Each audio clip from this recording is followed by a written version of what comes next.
Les chiens sont des animaux de compagnie extrêmement intelligents et utilisent une variété de méthodes pour communiquer avec les humains. Lécher son maître est l'une de ces méthodes de communication, mais est-elle sans danger? Est-ce que cette grande langue mouillée et baveuse qui fait le tour de votre visage est saine? Dans cet article, nous allons répondre à ces questions et plus encore. Le léchage est un moyen pour un chien d'afficher son amour et son affection envers son maître. Cette pratique permet à son cerveau de libérer l'hormone du bonheur, chose qui le calme et le rassure. Dans certains cas, il peut lécher pour remonter le moral de son maître. On a souvent entendu que la bouche d'un chien est plus propre que celle d'un humain, mais l'expert canin Marty Baker vient affirmer le contraire. Il dit qu'il suffit d'observer son chien et de voir où est-ce qu'il met le nez et la bouche pour réaliser que la bouche du chien peut être un nid de bactéries. Ad choice ES advertising red invented by TEADS. En effet, les chiens lèchent leurs propres organes génitaux, reniflent les déchets des autres animaux et aspirent leur vapeur. Par conséquent, ils peuvent transporter des bactéries ou des parasites qui peuvent, à travers le contact, déclencher des épidémies périodiques chez les humains. Ad choice ES advertising red invented by TEADS. John Oxford, professeur de virologie et de bactériologie à l'université Queen Mary à Londres, a étudié la quantité de bactéries que le museau et la gueule d'un chien peuvent transporter. Il affirme que ce n'est pas seulement ce qui est transporté dans la salive, les chiens passent la moitié de leur vie avec leur nez dans des endroits insalubres ou au-dessus des excréments de chiens, de sorte que leur muselière est pleine de bactéries, de virus et de germes de toutes sortes. Des exemples de maladies transmises par les chiens, ces virus et ces germes peuvent causer des maladies qui peuvent nuire à la santé humaine, comme c'était le cas d'une femme au Royaume-Uni.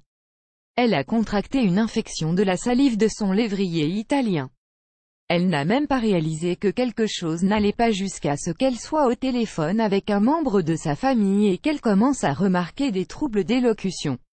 Au moment de l'arrivée de l'ambulance, elle était affaissée dans son fauteuil, sa santé se dégradant rapidement. Elle s'est rétablie après 2 semaines de soins intensifs et une batterie de traitements à base d'antibiotiques. Les tests sanguins ont montré que l'infection était due à la bactérie Capnocytophana canimorsus, que l'on trouve couramment dans la bouche des chiens et des chats. C'est une bactérie commensale dans la flore gingivale normale des espèces canines et félines. La transmission peut se produire par des piqûres, des coups de langue ou même par la simple proximité des animaux. Ad choice ES advertising red invented by TEADS. Ce cas n'est pas une exception, il existe plusieurs autres maladies qu'un chien peut transmettre à l'humain. L'infection de la teigne. La teigne est une infection fongique commune de la peau qui est facile à transmettre par un chien via le contact. Cette maladie provoque une éruption squameuse qui peut apparaître sous forme de taches rondes et rouges sur la peau. D'autres symptômes peuvent apparaître comme la perte de cheveux ou des desquamations sur le cuir chevelu, des démangeaisons et des lésions ressemblant à des cloques.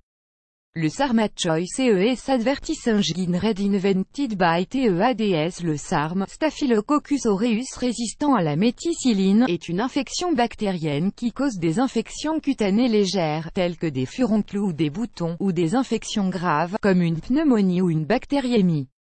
Cette maladie se propage par le contact peau à peau. Les chiens peuvent transporter cette bactérie avec très peu d'impact sur leur propre santé. Un autre type de cette infection peut se manifester comme sur la photo à travers l'apparition d'un furoncle ou un abcès rempli de pus. La zone est généralement tendre ou douloureuse et peut être rouge et enflée.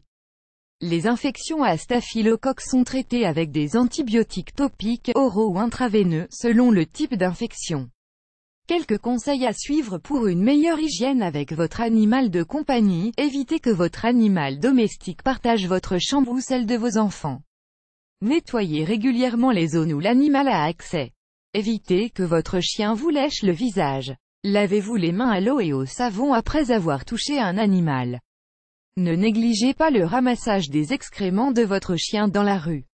Cela évite la dispersion de germes.